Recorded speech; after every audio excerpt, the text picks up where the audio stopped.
Voor de rol van Coriolanus heb ik met Nina eigenlijk heel lang geleden al over en weer filmpjes gestuurd van The Black Widow. Als inspiratiebron, omdat dat voor Coriolanus, die toch ook in onze voorstelling een vrouw is, een soort hele vette vechtstijl te vinden die wel ook heel vrouwelijk is, maar ook heel krachtig is. Of vrouwelijk dus krachtig is.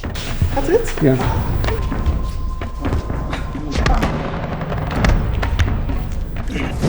Ik mis dit soort rollen voor vrouwen, omdat het gewoon vrij weinig voorkomt. En het is gewoon heel lekker om gewoon heel erg in je lijf te zitten, zonder dat het meteen sensueel hoeft te zijn.